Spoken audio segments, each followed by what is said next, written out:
परमेश्वर के मीठे और मधुर नाम में आप सबको जय मसीह और आप सबका स्वागत है आज की एक बहुत ही स्पेशल फादर्स डे सर्विस में। और मैं यहाँ बैठे हर एक पिता को इस दिन की बहुत बहुत शुभकामनाएं देना चाहता हूँ। आज जब हम यहाँ इकट्ठा हुए हैं, हम एक एज अ चर्च फैमिली नहीं, परंतु एक आभारी पुत्र, एक आभारी पुत्री और कुछ प्रियजनों के रूप में यहाँ उपस्थित हैं, ताकि हम उन लोगों का ऑनर करने वाले हो सके, उनको सेलिब्रेट करने वाले हो सके, जो एक स्पेशल ग्रुप ऑफ पीपल है जिनको हम पिता बोलते हैं, पापा बोलते हैं, अब्बा बोलते हैं। ये जो फादरहुड है, एक ये बहुत ही पवित्र बुलावट है। और ये जो फादर्स डे है, आज ये समय है कि जब हम उनको उनके सपोर्ट के लिए, उनकी गाइडेंस के लिए, उनकी स्ट्रेंथ के लिए और उन सभी कार्यों के लिए जो वो हमारे जीवन में करते हैं, जिससे हमारा कैरेक्टर एक मसीही जीवन हम व्यतीत करने वाले हो सकते हैं, उसके लिए आज हम उनको धन्यवाद देते हैं। Thank you fathers for shaping us. इससे पहले कि हम आज का सर्मन स्टार्ट करें, मैं बहुत ही संक्षिप्त शब्दों में और बहुत ही इंपॉर्टेंट पॉइंट्स को लेके आज इसके ऊपर बात करूंगा। एक छोटा बच्चा अपने पिता के साथ शाम के समय टहल रहा है एक बीच के किनारे, और वो देखता है क्योंकि सूरज ढल रहा है, उसकी जो पिता की परछाई है वो जमीन पर पड़ रही है, और वो देखता है उस परछाई को कि वो बहुत ही बड़ी, बहुत ही स्ट्रॉन्ग और बहुत ही स्टडी स्टेबल लग रही है। और बच्चा उस परछाई को देखते हुए कोशिश करता है कि मैं उस परछाई से अपनी परछाई को मैच करने वाला हो सकूं, और वो कुछ स्टेप्स लेता है, अपने फादर के कुछ स्टेप्स पे पैर रखता है, कोशिश करता है कि किसी तरीके से उसकी परछाई उसके पिता की परछाई से मैच हो जाए, उसके कदम अपने पिता के कदम से मैच हो जाए। और कुछ क्षण बाद जब वो कुछ कोशिश करने के बाद उसके स्टेप्स मैच हो जाते हैं, उसकी परछाई मैच हो जाती है, तो वो अपने पिता को आवाज लगाता है कि हे पिता, देख मैं तेरी परछाई में चल रहा हूं। तब पिता रुकता है, मुस्कुराता है और बहुत ही प्यारे शब्दों में उससे कहता है कि फिर तो बेटा मुझे बहुत संभल कर चलना होगा, क्योंकि तू मेरे पीछे चल रहा है। थैंक यू फादर्स कि आपके उन प्रयासों के द्वारा, आपके उन पेशेंस के द्वारा आज हम अपने जीवन में सक्सेसफुल पाए जाते हैं और एक मसीही जीवन व्यतीत कर रहे हैं। Thank you for making our life worthful. इसको एक अर्थ देने के लिए, इसको एक मीनिंग देने के लिए we really want to thank you. नीति वचन 20 और 7 कहता है, धर्मी जो खराई से चलता रहता है, उसके पीछे उसके बाल बच्चे धन्य होते हैं। डियर फादर्स, आपके उस विश्वास को, आपके उस त्याग को, आपके उस प्रेम को, आपकी उस प्रार्थना ने हमारे लिए एक बहुत ही लंबी लेगेसी छोड़ दी है, जो कि हम अब से लेके अंत तक उसको फॉलो करते रहेंगे। हम सब जानते हैं कि ये जो फादरहुड है, ये कोई आसान कार्य नहीं है। यहाँ पे बहुत सारी मुश्किलें आती हैं, बहुत सारे चैलेंजेस आते हैं, बहुत सारे ऐसे मोमेंट्स आते हैं जब हम अपने ऊपर डाउट करने लगते हैं। यहाँ बैठा हर एक फादर अपने मन में एक डाउट जरूर आता होगा उसके, क्या मैं जो कर रहा हूँ, क्या मैं सही कर रहा हूँ, क्या ये मेरे परिवार के लिए सही स्टेप होगा, क्या मैं अपने परिवार का ध्यान रख पा रहा हूँ। ये हर एक पिता के माइंड में जरूर आता है। And it really takes courage to change the diapers. बहुत हिम्मत की जरूरत होती है। It really takes a lot of knowledge. जो छोटे बच्चे होते हैं, बहुत नॉलेज चाहिए होती है पिता को उनके हजारों ऐसे सवालों का उत्तर देने के लिए कि आकाश नीला क्यों है, पापा ये ऐसा क्यों है, पापा आप ऐसा कर सकते हो, बहुत सारे सवालों के लिए जवाब होते हैं। एंड थैंक द ग्रैंडफादर्स उनके पेशेंस के लिए, वो पेशेंस जब वो छोटे बच्चों के साथ उस टीवी के सामने वो एंडलेस कार्टून्स बैठ के देखते रहते हैं, बिना अपना कूल खोए हुए वो निरंतर उन बच्चों के साथ बैठे रहते हैं। Thank you fathers, grandfathers and uncles जो भी हैं, जो बच्चों का किसी ना किसी प्रकार से उनके कैरेक्टर को, उनके मसीही जीवन को संवार रहे हैं। और आज का दिन एक सेलिब्रेशन है उन पिता के उस साहस का, उन पिता के उस पेशेंस का, उन पिता के उस कमिटमेंट का जो उसने अपने परिवार से किया है कि मैं तुझे परमेश्वर की अगुवाई में चलाऊंगा। Thank you fathers for your commitment to us, to your family. ये जो शब्द पिता है, फादर है, ये बाइबल में 248 बार आया है, परमेश्वर के लिए यूज किया गया। और 140 बार ये हम अर्थली फादर्स के लिए यूज किया गया है। हम अपनी भाषा में हम फादर को नहीं बोलते, बच्चे अपने फादर्स को क्या बोलते हैं प्यार से? पापा। वी कॉल देम पापा। बहुत से बच्चे हैं, मैक्सिमम बच्चे जो हैं वो पापा के शब्द से उनको बुलाते हैं। Who is पापा? क्या फुल फॉर्म है इसका? PAPA। इट्स वेरी सिंपल, लेकिन वो सिंपल तो है, लेकिन उसके पीछे बहुत ही गहरा अर्थ छुपा हुआ है। पहला P स्टैंड करता है प्रोटेक्टर के लिए। Fathers are the warriors for the family well-being। वो एक वॉरियर्स है अपने परिवार के लिए, और एक फादर हमेशा अपने परिवार को प्रोटेक्ट करने के लिए निरंतर खड़ा होता है।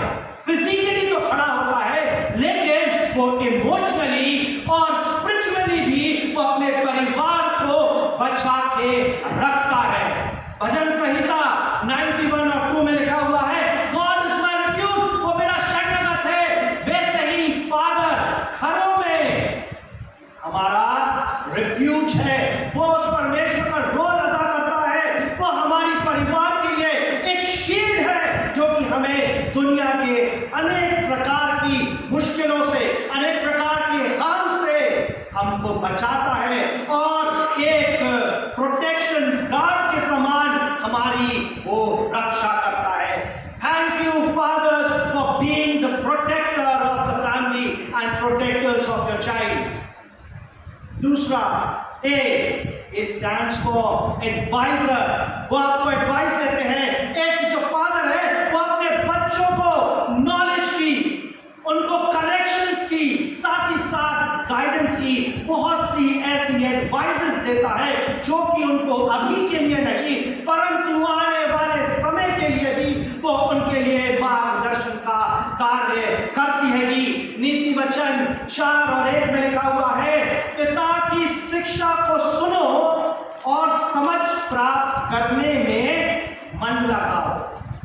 समझ प्राप्त करने में मन लगाओ, क्योंकि ये जो पिता के द्वारा निकले हुए शब्द होते हैं, इनमें बहुत ज्यादा वजन होता है। They carry a lot of weight, और वो शब्द जो परमेश्वर में रूट पकड़े हुए हैं, वो हर एक मसीही बच्चों के जीवन को बढ़ाने में, संवारने में और अपने परमेश्वर से सीधा संबंध बनाने में आपकी मदद करते हैं। Thank you fathers for being an advisor to the family and to us। Third चीज, P stands for the provider। एक पिता निरंतर पूरी लगन से अपनी परिवार की हर एक चीजों का ध्यान रखता है। He is the provider of the home, क्योंकि वो अपने विश्वास में बहुत मजबूत है। यहाँ पे प्रोवाइडिंग का मतलब ये नहीं है कि सिर्फ हमारी टेबलों पर खाने लाने की जिम्मेवारी उसकी है, परंतु यहाँ पे वो हमें उस शांति को, उस आराम को, उस प्रेम को, उस सिक्योरिटी को, साथ ही साथ परमेश्वर की उन वैल्यूज को हमें है। Thank you, fathers, for being a provider of the family. चौथी चीज A stands for the anchor. जैसे कि आपको पता है, एक शिप जब कभी एक समुद्र में जाती है और कभी तूफान आ जाता है या उसे एक जगह रुकना पड़ता है, तब उस शिप का एंकर डाल दिया जाता है और वो सी बेड में जाके सैंड में अपने आप को ग्रिप कर लेता है ताकि शिप इधर उधर उस आंधी में तूफान में वो ना हिले। उसी प्रकार से हमारे ये जो पिता होते हैं, they are strong, they are steady, they are firm. जब हमारा परिवार अनेक प्रकार की मुश्किलों से, हम जब अपने जीवन में अनेक प्रकार की मुसीबतों से गुजरते हैं, वो हमारे लिए एक स्ट्रॉन्ग एंकर का, एक लंगर का कार्य करता है, क्योंकि वो परमेश्वर में जड़ पकड़ा हुआ है। इब्रानियों 6:19 कहता है, वे आशा हमारे प्राण के लिए ऐसा लंगर है जो स्थिर और दृढ़ है, वो स्थिर है।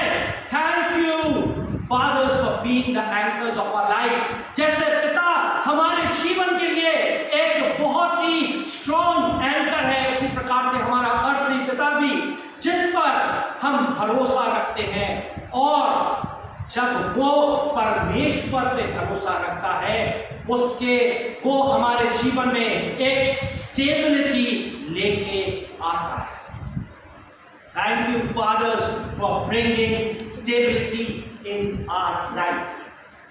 Thank you for being a protector, an advisor, a provider, and an anchor. Thank you, fathers. ऐसे ही एक चर्च में फादर्स डे की सेलिब्रेशन चल रही थी और दो छोटे बच्चे सामने बैठे हुए थे एंड दे वर टॉकिंग कि आज फादर्स डे बनाया जा रहा है, इसको क्यों बनाया जा रहा है? फादर्स डे तो बना रहे हैं, फादर्स को सब बोल भी रहे हैं, लेकिन हमारे फादर्स को बनाया किसने और बनाया कैसे है? और उनके बगल में जो प्रीचर बैठा हुआ था, वो उनकी इस कॉन्वर्सेशन को बड़े प्रेम से सुन रहा था, धैर्य से सुन रहा था। और जब उसकी बारी आई और वो सामने आता है, जब सरमन स्टार्ट करता है, वो बोलता है, हाउ गॉड क्रिएटेड फादर्स। ये जो प्रश्न वो बच्चे आपस में बात कर रहे थे, उसको उसने ग्रैब किया और उनकी तरफ देखता है, मुस्कुराता है और कहता है, God took the strength from the mountains. परमेश्वर ने पहाड़ों से उसकी सामर्थ को लिया, पेड़ से उसकी विशालकाय के आकार को लिया, उसने सूरज की गर्मी को लिया, उसने उस शांत ओशन की उस कामनेस को लिया, उस रात के उस कंफर्ट को लिया, उसने उन सालों की नॉलेज को लिया, उसने औकात की उस उड़ान की ताकत को लिया, उसने एक बीज के विश्वास को लिया, उसने अनंत काल के उस पेशेंस को लिया और उसने एक परिवार की नींव की गहराई को लिया। उसने इन सब चीजों को कंबाइन किया और तब जाके ये मास्टरपीस तैयार हुआ जिसको हम पिता कहते हैं। और उन दो बच्चों के चेहरे पे जो खुशी थी, उनका जो प्रश्न था, वो कैसे बने? God has created fathers. They are built different. Thank you, fathers, for being in our life. Fathers are also called the shepherds of the home. चरवाहे हैं वो घर के। हमारे इस पवित्र शास्त्र के हिसाब से चरवाहा कौन है? Who is a blessed father? Who is a shepherd? हमारी बाइबल इन चरवाहों के बारे में क्या बोलती है? कौन एक ऐसा चरवाहा है जो अपनी भेड़ों को एक सही मार्ग दिखाता है? हम चार चीजों के ऊपर देखेंगे। पहला है, a blessed father fears the Lord and walks in his way. एक पिता जो परमेश्वर का भय मानता है और उसके बताए हुए वचनों पर चलता है, वो अपने घराने के लिए एक आशीष का कारण ठहरता है। भजन संहिता 128 वर्ष 4 में लिखा हुआ है, अभी आपके सामने पढ़ा गया, जो पुरुष यहोवा का भय मानता हो वह ऐसी ही आशीष पाएगा। ऐसी कौन सी आशीष पाएगा? उसके लिए हम पढ़ेंगे भजन संहिता 2 और 3। उसमें क्या लिखा हुआ है? भजन संहिता 128 2 और 3। कोई पढ़ दे इसको। तू अपनी कमाई को निश्चय खाने पाएगा। ये आशीष है उसके लिए जो परमेश्वर में अगुवाई में चलता है। तू अपनी कमाई को खाने पाएगा। तू धन्य होगा। तू धन्य होगा और तेरा भला ही होगा। और तेरा भला ही होगा। तेरे घर, तेरे भीतर तेरी स्त्री फलवन दाखलता सी होगी। तेरी मेज के चारों ओर तेरे बालक जलपाई के पौधे से तेरे चारों ओर तेरे बालक जलपाई के रूप होंगे। वो आशीषें बता रहा है कि एक पिता जो परमेश्वर से भय रखता है और जो उसकी अगुवाई में चलता है, उसके ऊपर परमेश्वर की आशीष निरंतर बनी रहती है। और एक आशीषित चरवाहा या एक पिता वो होता है जो अपने परिवार से पहले, अपने परमेश्वर को स्थान देता है। अपने जीवन में सबसे पहले अपने पिता को वो आदर देता है और जो चॉइसेस वो अपने जीवन में लेता है वो उसके परिवार, उसके बच्चों के लिए एक आशीष का कारण ठहरती है। दूसरी चीज, a blessed father leads a life of integrity. Integrity मतलब सच्चाई, ईमानदारी, सत्य निष्ठा। और इंटीग्रिटी एक ऐसा सबसे बड़ा गिफ्ट है, ईमानदारी एक सबसे बड़ा गिफ्ट है जो एक पिता अपने बच्चों को दे सकता है। और एक पिता जो कि बहुत ही राइचसफुल है, जो कि बहुत ही परमेश्वर की अगुवाई में चलने वाला है, उसकी वो राइचसनेस का फल उसके बच्चे उसका बेनिफिट लेंगे।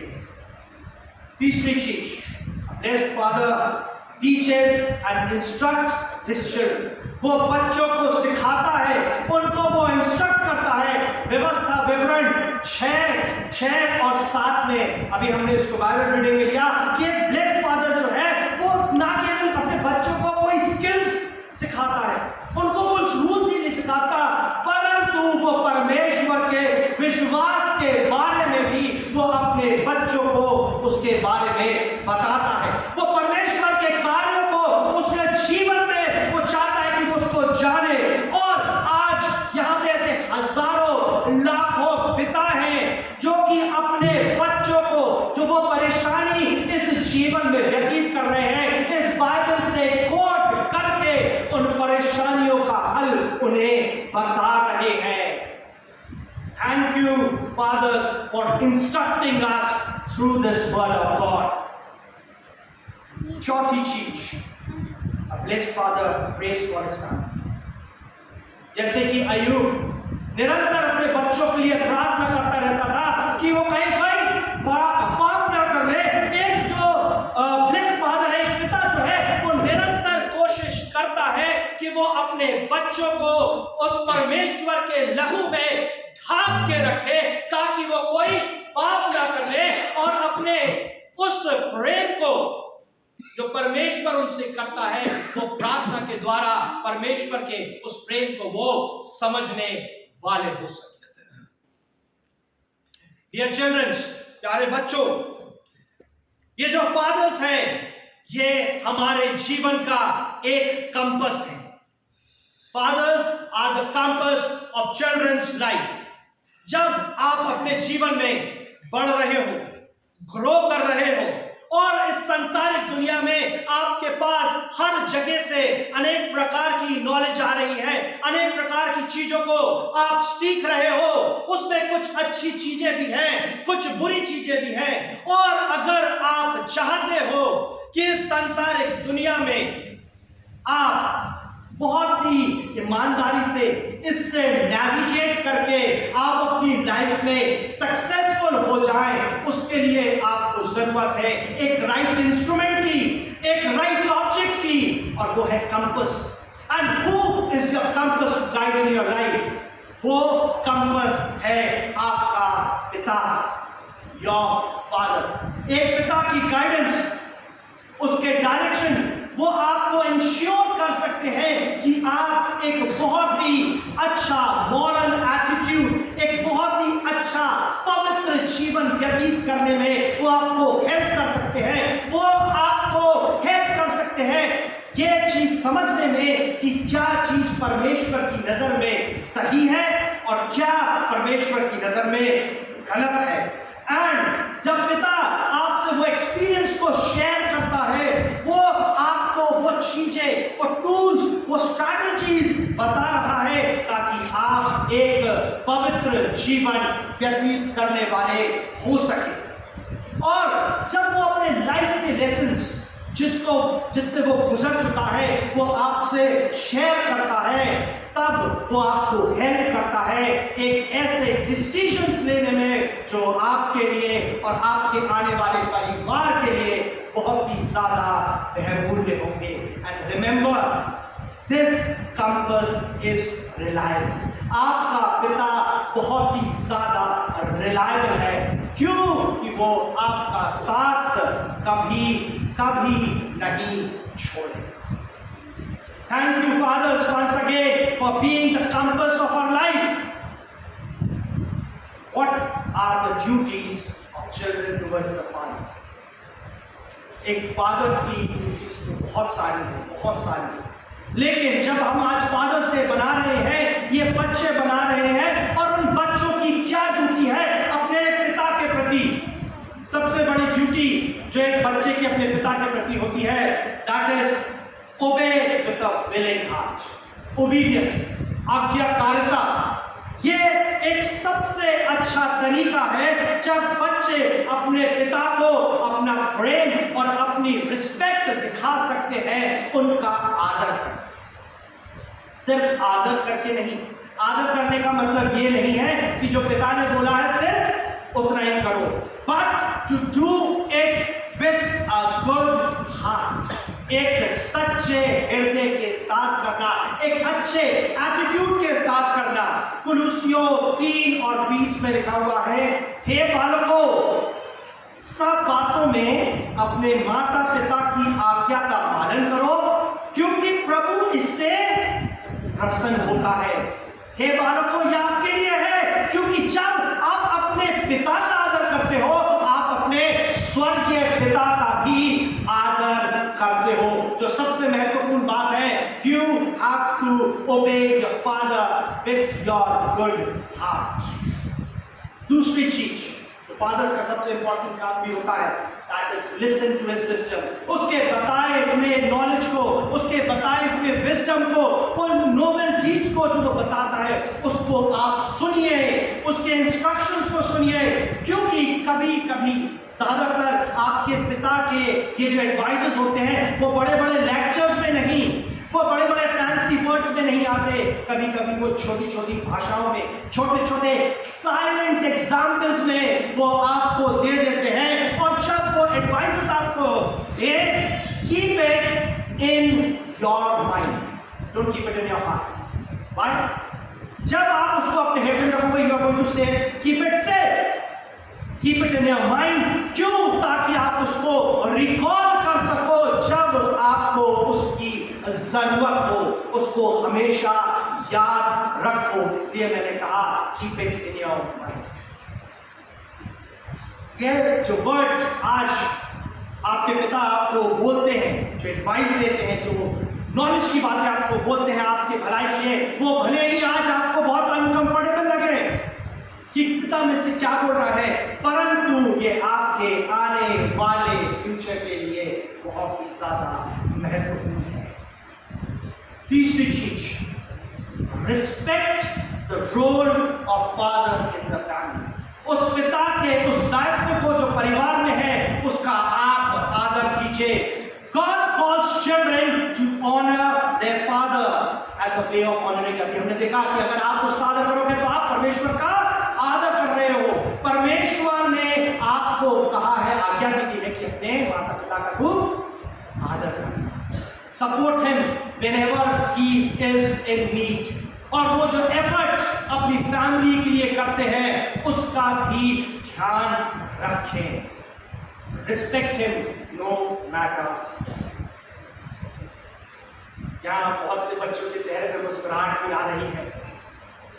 ये 4 चीजें आपको बहुत ही सिंपल है। You have to obey them. You have to listen to their wisdom. उनकी रोल को रिस्पेक्ट करो। अब मैं सबसे इम्पोर्टेंट और इस सरमन के मुख्य बात क्या है? That is to appreciate his sacrifices. ये जो पिता हैं, ये they are built different. इनके लिए शब्द नहीं है कि ये किस प्रकार बने हुए हैं, क्योंकि ये हमेशा चीजों को बोलते नहीं हैं।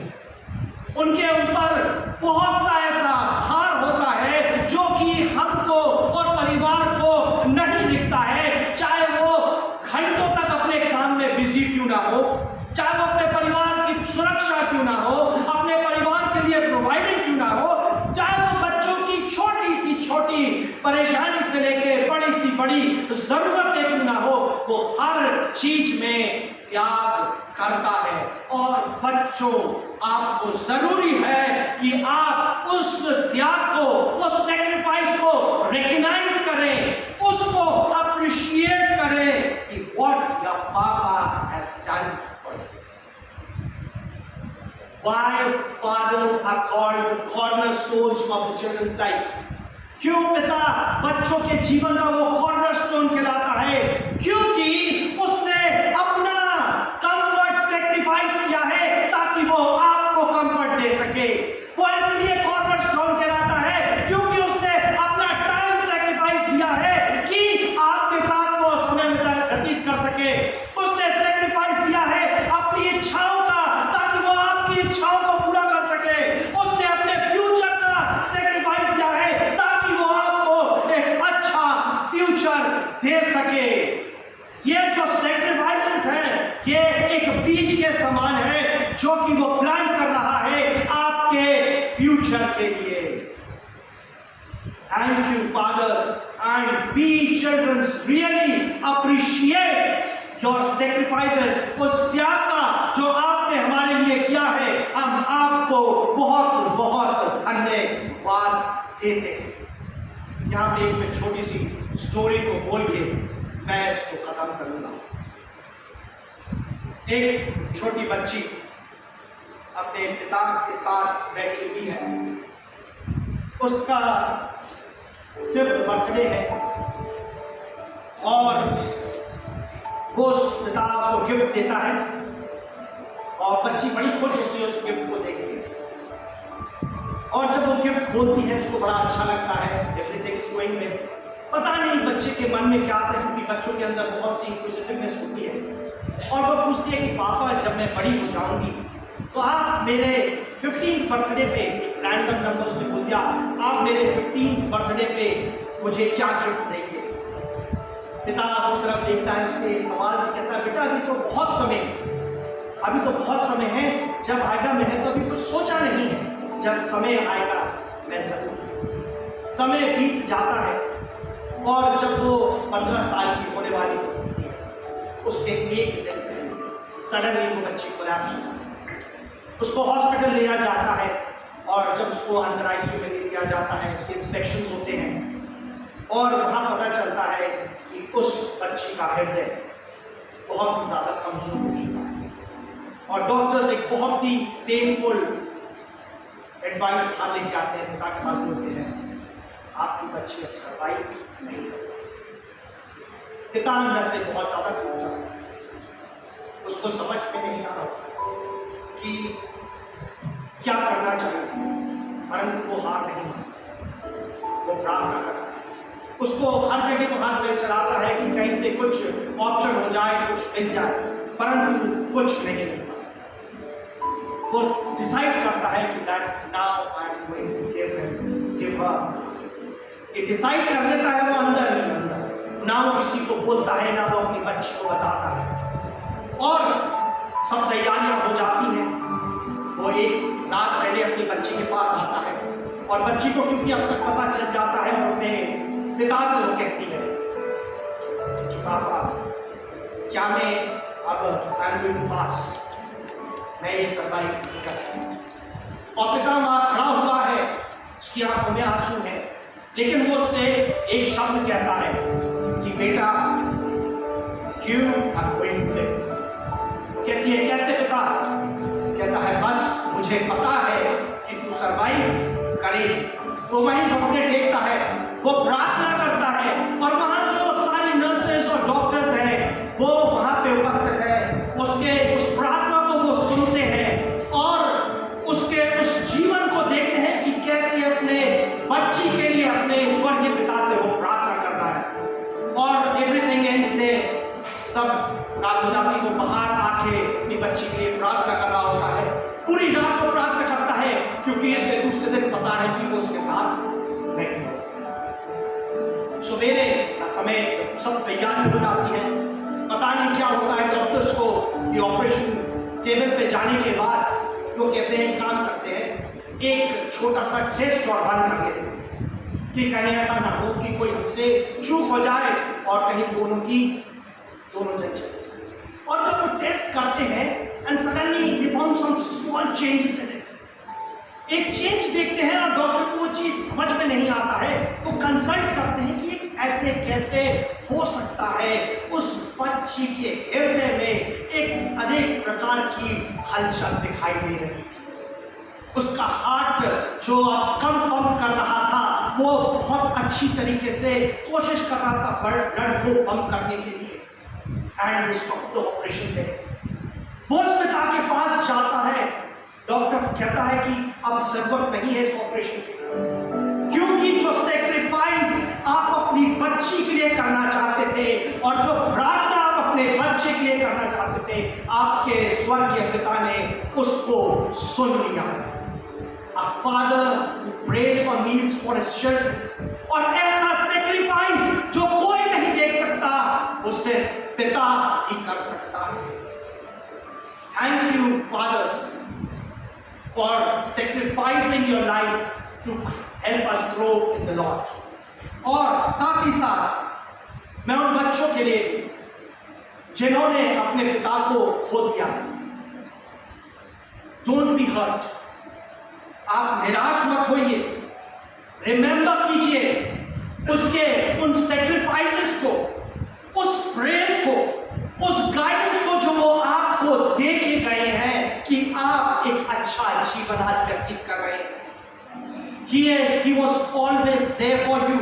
वो हमेशा आपका बाप रहेगा। उसके उस प्रेम को चेरिश कीजिए, उसके उस समय को याद कीजिए जब वो आपके साथ था। एंड ही इज डेफिनेटली हमेशा तक वो आपका पिता ही रहेगा। Thank you, fathers, for your sacrifices, for your guidance, for your love, for your protection, for your security, और उन unseen sacrifices का जो आप हमारे लिए करते। Thank you। और साथ ही साथ पायसमान का भी धन्यवाद, उसने मुझे समय दिया उन्होंने कि आज मैं आपके साथ इस महत्वपूर्ण व्यक्ति के बारे में कुछ महत्वपूर्ण चीजें आपको बताएं। आइए धन्यवाद धन्यवाद धन्यवाद धन्यवाद स्तुति का परमेश्वर। एक बार फिर से हम तेरी हुजूरी में आते हैं। हम जानते हैं पिता कि तू ही हमारा एक सच पिता है पिता। और पिता तूने हमारे जीवन में एक ऐसा व्यक्ति दिया है, हमारा पिता, जो कि हमारी देखभाल करता है, हमारी हर एक जरूरतों को पिता पूरी करता है। होने दे पिता कि तू उनकी हर एक स्ट्रगल को पिता, हर एक उनके चैलेंजेस को पिता तू जानता है पिता। होने दे पिता उनके ऊपर तेरी आशीष, तेरी बरकत पिता निरंतर उनकी हर एक कोशिशों के ऊपर बनी रहने वाली हो सके पिता। उनको आशीषित करना पिता, उनकी हर एक जरूरतों को पूरी करना पिता। और वो तेरी अगुवाई में पिता अपने परिवार का जिस प्रकार से देखभाल करते हैं पिता, उनको हिम्मत, बल और शक्ति प्रदान करना पिता। हम तुझे धन्यवाद देते हैं पिता हर एक आशीषों के लिए पिता। और हम तुझे भी धन्यवाद देते हैं पिता कि तूने हमें मौका दिया पिता, हमें ये वर दिया पिता कि हम तुझे अपना बाप बोल सकते हैं। Thank you Lord, thank you for all the things that you have given us.